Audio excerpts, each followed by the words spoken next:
Tout autant que ces changements, la pratique des combats de taureaux souffre aujourd'hui surtout du dernier sursaut religieux et moral en date, celui de la révolution islamique.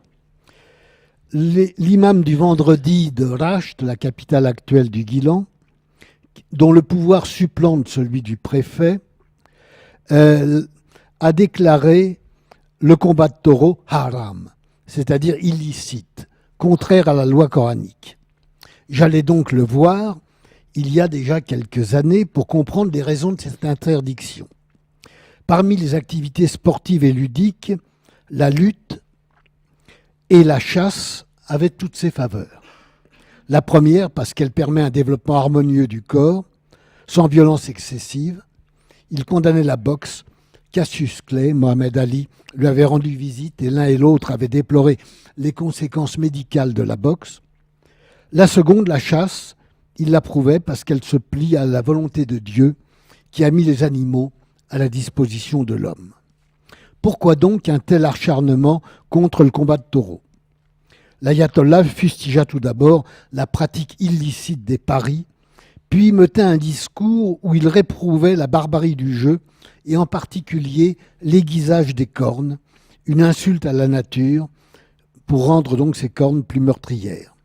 Passe encore, me disait-il, que des paysans arriérés se soient complus dans ce type d'activité, mais une telle pratique était désormais incompatible avec le niveau de civilisation atteint par la République islamique. Dans un sursaut final de magnanimité, il me dit que bien qu'il condamnât sans embâge le combat de taureaux, il n'ordonnait pas pour autant de faire fouetter les contrevenants. Une telle menace n'empêche pas les passionnés de se débrouiller avec les moyens du bord pour organiser des combats. Et peut-être ce jeu populaire sera-t-il un jour promu en emblème de l'identité régionale au terme d'un processus de réhabilitation des traditions qui s'est engagé depuis quelques années. Nous allons voir l'extrait d'un film qui présente un combat de taureau au Guilan, ses préparatifs, son déroulement. Ce film, Sokut et Baré, le silence de Baré, Baré est le nom du taureau, a été réalisé par un couple de jeunes cinéastes iraniens, Marvarid Peida et Mehrdad Ahmadpour, et a été présenté au festival Jean Rouch en 2014. Les 15 premières minutes nous montrent préparatifs et déroulement du combat de taureau auquel participe Baré. Baré est le Qalbe Rochkebedjar, c'est-à-dire le cœur de ce village de Rochkebedjar, un gros village donc du centre du Guilan. Non, mais en fait, c'est juste pour continuer par rapport à votre remarque, et puis par rapport aux interdictions, en fait, ayant travaillé en Valais par rapport justement au combat de rennes, c'est un travail constant de l'État et de l'Église pour interdire justement les combats de rennes au nom de la bonne religion et au nom de la bonne économie, de la rationalité. Donc c'est quand même intéressant de voir en fait dans deux cultures relativement différentes comment l'intervention et de l'État et de la religion sont toujours derrière le paysan en fait pour le normaliser, quoi. Voilà, c'était juste des éléments communs, quoi. Oui. Merci. Mais je crois que par rapport à la première question, il y a quand même manifestement beaucoup d'argent là-dedans. Ouais, c'est ça. Donc ça, c'est quand même un facteur de préservation des traditions qui est tout à fait important. Puis d'autre part, une petite question de tout petit détail, mais je me demandais, ce mode traditionnel de soigner à base de jaune d'œuf et de curcuma, donc qui suppose une coloration très jaune, ne trouverait pas sa continuité dans la bétadine, qui est le même et de couleur jaune, et est-ce que ça a une importance ou non? Là, je pose la question au grand spécialiste de l'Iran, il doit connaître le symbolique des couleurs. Oui, tu as peut-être raison, mais je te dirais que je n'avais pas fait le rapprochement jusque-là. Donc c'est une nouvelle question posée à creuser. C'est vrai que la bétadine connaît un succès considérable par rapport au jaune d'œuf et au curcuma. Donc peut-être qu'il y a une alliance aussi de la couleur. À propos de curcuma et de bétadine, il faut quand même que je fasse une petite parenthèse parce que les éleveurs sont partis soigner le bétail. Ils vous diront en revenant. Et ce n'est pas parce que le bétail est blessé, mais simplement parce que c'est l'expression local de chez nous, français régional, pour dire s'occuper du bétail. Donc, ils vont revenir et vous diront qu'ils ont été soigner le bétail, mais il ne faut pas se préoccuper, il n'y a rien à voir avec les blessures ou des choses qui ont à voir avec les combats. Bien, on leur donnera pas de bétadine. Voilà, pas besoin. Merci. Bien, alors on reprend et avec la dernière intervention de cet après-midi. C'est Thierry Wendling qui va nous présenter quelque chose d'encore un peu éloigné de chez nous. Il est chercheur au CNRS, directeur de la revue ethnographique. Et il va nous parler des courses de traîneaux en Alaska, rapport à l'animal, tourisme, réchauffement climatique, les transformations du Grand Nord. Merci. Merci beaucoup aux organisateurs et à tous les présents. C'est très agréable de se retrouver ici et de pouvoir découvrir dès demain ces combats de rennes. Et après le Népal et l'Iran, mon sujet va donc nous déplacer encore vers un autre monde, à savoir vers le Grand Nord, précisément vers les immensités glacées ou enneigées de l'Alaska. Ce dépaysement ne sera pas que géographique, puisque nous allons un moment oublier la race bovine pour nous intéresser à une autre espèce animale, à savoir le chien, et à d'autres jeux, en l'occurrence des courses. Courses de chiens, combats de vaches, l'écart peut paraître immense. Pourtant, les nombreux ethnologues qui participent à cette conférence du Centre René Villien savent à quel point la comparaison, qu'elle soit explicite ou implicite, participe à la constitution de la discipline. J'espère ainsi, en livrant quelques observations historiques et ethnographiques sur les courses de chiens de traîneau en Alaska, apporter quelques éléments aidant à mieux comprendre la spécificité des combats de rennes que je me réjouis donc de revoir demain. J'en ai déjà vu au Valais. J'essaierai notamment de montrer comment ces courses de traîneau mettent en œuvre une société dans sa globalité. Et s'il y avait une conclusion brève à donner à ma conférence, ce serait qu'il ne suffit pas qu'il y ait sur un territoire donné une espèce animale appropriée pour que cela se concrétise en un jeu-spectacle populaire. Pour que les courses de traîneau deviennent officiellement le sport national de l'Alaska, il a fallu que se mette en place un dispositif complexe associant une technologie, une économie, une organisation sportive et, il ne faut pas l'oublier, un imaginaire. Ce dispositif complexe est en plus le produit d'une histoire et a connu d'importantes transformations. Les courses de traîneau en Alaska ont en effet connu 2 âges d'or dont je vais vous présenter à grands traits les caractéristiques. Après avoir rapidement rappelé quelques éléments géographiques, ethnologiques, historiques sur l'Alaska, je préciserai comment ces courses ne s'enracinent pas dans un lointain passé autochtone, mais sont en fait apparues au moment de la ruée vers l'or. C'est en effet au temps des prospecteurs, au tout début du XXe siècle, qu'une première passion pour les courses de chiens ont enflammé ces déserts glacés.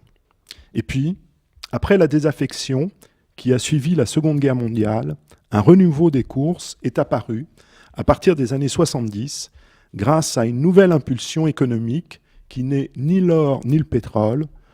Ce second âge d'or a su tirer profit des nombreux touristes qui viennent l'été en Alaska et cherchent à y retrouver leur imaginaire du Grand Nord. Alors tout d'abord, quelques éléments factuels sur l'Alaska de manière à bien saisir dans quel contexte se déroulent aujourd'hui ces courses de traîneau. S'il fallait trouver un seul adjectif pour qualifier l'Alaska, celui d'extrême serait sans doute le plus approprié. L'Alaska confronte les hommes et les bêtes à un climat extrême, où le thermomètre indique chaque hiver des températures à -30, -40, -50. Et ceci, évidemment, accompagné de tempêtes de neige, etc. Et on comprend que la population reste encore faible sur ce territoire qui comptait seulement, disons, 30 000 Indiens et Esquimaux avant l'arrivée des Blancs, et qui n'atteint donc de nos jours que environ 700 000 résidents, pour une superficie qui fait pourtant plus de 2 fois la France. D'un bout à l'autre de l'Alaska, on l'imagine bien, les distances sont considérables. Et cet espace reste essentiellement le territoire des ours, des loups et des élans, avec un système routier très lacunaire qui n'atteint qu'une toute petite partie de l'espace global. Pour rejoindre la majorité des villages, il faut emprunter le bateau l'été, le motoneige l'hiver ou encore l'avion en toute saison. Et s'il fallait résumer l'Alaska à une seule activité, il n'y aurait pas de meilleur candidat que les courses de traîneaux de chiens. Le mushing, comme on l'appelle en américain. Mushing, puisqu'on est dans ce centre franco-provençal, venant donc de l'ordre que les trappeurs francophones donnaient à leurs chiens.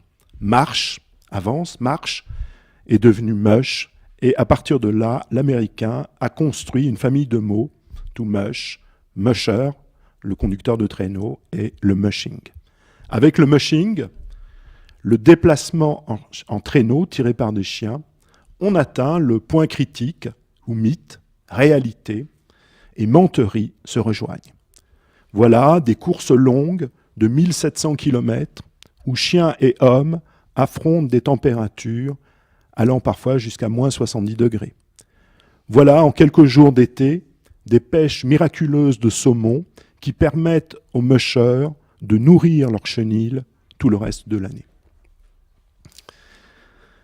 Ce territoire de l'Alaska était donc, jusqu'à l'arrivée des Blancs au XVIIIe siècle, peuplé par des populations autochtones, à savoir des Indiens Athapascan et qui vivaient à l'intérieur des terres, qui vivent toujours à l'intérieur des terres, et des Esquimaux, des Inuits, le long des côtes.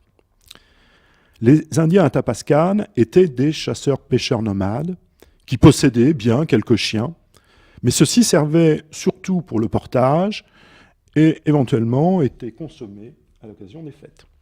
Un plat précieux. Les traîneaux, en revanche, sont restés inconnus jusqu'au commerce des fourrures. Il y avait simplement ce qu'on appelle des toboggans, enfin le mot français de toboggan vient de l'Athapascan, qui étaient des planches de bois tirées par les femmes pour les déplacements l'hiver. En zone arctique, c'est-à-dire au-delà de la ligne des arbres et le long des côtes, vivaient et continuent à vivre les Esquimaux. Plusieurs populations différentes se sont succédées dans ces zones polaires, mais c'est à partir à peu près de l'an 1000, disons, de notre ère, que se met en place la culture qui se prolonge jusqu'à aujourd'hui avec les Inuits, mais en Alaska, les Inuits du Canada s'appellent plutôt des Esquimaux. Le chien se révèle alors un très précieux allié dans ce climat inhospitalier. Le chien sert surtout pour la chasse, pour trouver par exemple les trous de respiration des phoques. Il aide aussi à tirer les traîneaux l'hiver, à éloigner les ours, et l'été, à porter des sacoches, qui sont souvent très lourdes. Mais ces chiens, les Esquimaux, n'en ont que quelques-uns. 1 à 3 en général par famille, car se posait toujours alors la question de nourrir ces toutes petites communautés d'hommes et de chiens. Cette terre donc d'Indiens et d'Esquimaux a d'abord été colonisée, on l'oublie souvent, par les Russes. Quand le Danois Vitus Bering découvre le détroit entre l'Amérique et l'Asie qui va porter son nom en 1741, quand il le découvre en 1741, il prend aussi possession, au nom du tsar, de cette côte sauvage. Et immédiatement, des trappeurs russes vont exploiter la richesse en fourrure de ce territoire.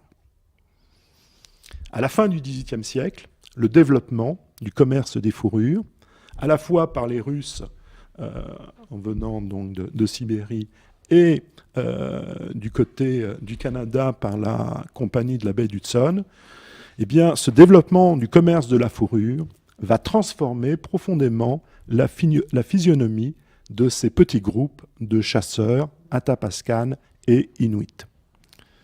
C'est au XIXe siècle que se met en effet en place ce qui sera considéré comme la culture traditionnelle à la fois des Inuits et des Athapascans.